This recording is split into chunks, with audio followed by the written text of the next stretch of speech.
What if I told you that landing that dream freelance client, that $1,000 opportunity, didn't come down to your talent or luck, but actually your follow-up? Maybe you have tried following up and you're sick of the silence and you're just about ready to give up. And listen, I know how cringe it can feel to follow up with somebody who isn't responding to you. It's kind of the worst feeling ever. But I have great news for you, because the most recent stats say that 75% of buyers actually want to receive anywhere from 2 to 4 follow-ups from you. Okay, so that's just from the buyer's perspective. We're not even getting yet into the stats of what actually works, but those of us who are freelancers, entrepreneurs, solopreneurs, we're so often hesitant to keep following up because we feel annoying. So that just really helps me realize that, no, they're actually expecting to hear from us up to 4 times. A lot of sales happen on that 5th try, believe it or not. In this video, I'm going to reveal the follow-up strategies that have helped me land my bucket list clients that never would have actively reached out to me because they work for big, well-known companies. But with the proper cold outreach and the proper follow-up, it's those 2 ingredients that bake the cake of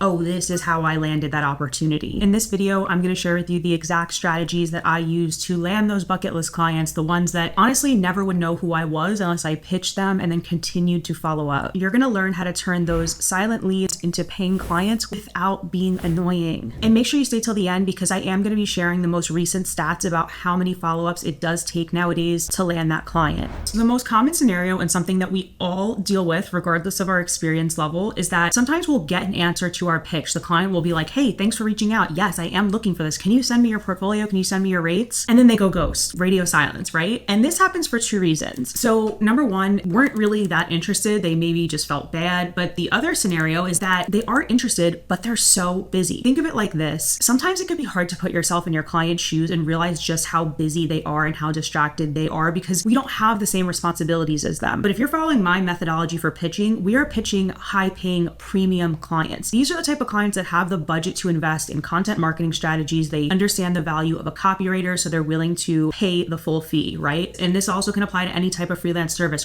graphic design, consulting. We're pitching busy people because that's what's worth our time. It takes more persistence, but they're the worthwhile target. But we have to stay persistent because they are juggling a million different competing priorities. And yes, your service can make a big impact on their bottom line and can actually generate revenue, but they are going to need some quote unquote pestering or reminders so that you stay on their radar and that they can just answer you eventually when you get them at the right time. It's so tempting to be like, okay, if I was interested in something, there's no way I would ignore someone. I would just answer them. So clearly they're not interested. It's just not the case. We're sending helpful reminders. I'm going to get into this in a moment about how you can send follow-up that actually adds value and isn't annoying. But please just grasp this concept that the goal you have of getting this client is going to require follow-up. Follow-up is expected. And as long as you're doing it in the right way, you're not going to annoy people or sabotage opportunities. So just get out of that mindset of thinking that you're bad somehow for following up. This is exactly where most people go wrong when it comes to following up. They'll just send a message, hey, just following up. Hey, just bumping this back up. Now, totally honest, I've definitely sent those messages too. So don't worry. We all have to do it every now and then, right? But it shouldn't be the main strategy. Honestly, when I send those messages personally, I'm just kind of at my wit's end, and I'm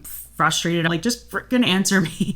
So we all have those moments where we want to do that, but I would just say try to avoid it. What you want to do instead is continue to add value in your follow-up. If you're looking for a surefire way to not be annoying, this is the strategy that's going to help you, because you're going to be proving your value and the relevance of this engagement, this partnership throughout your follow-up. So that could be offering a quick tip. That could be sharing an article with them that you think that they would be interested in. You just want to show that you are genuinely interested in helping them and that you're interested in their business and you're not just trying to land a gig. Something that I love doing because I'm in the tech space is, I'll get on their email list and I'll look at what they're doing in their company, or I'll follow them on LinkedIn. I'll follow their company updates on LinkedIn. And as I see things that catch my attention, maybe they raised a round of funding, maybe they have a new product release, I will send the prospect or the person who I'm pitching, I'll send them a message and say, oh, that's so exciting that you released this. I think we could write some really great content about this. You basically craft, It's basically your main goal is just to prove that this isn't generic follow-up and that you actually took the time and effort to write something thoughtful and that you care about their business. Now, disclaimer, if you are sending generic pitches or bad pitches, which there are unfortunately many really bad pitches, I get them in my YouTube comments on every video. It's like, hey, really great content. Love what you're doing. Can I redesign your thumbnail? It's so over, like everybody's using the same templates.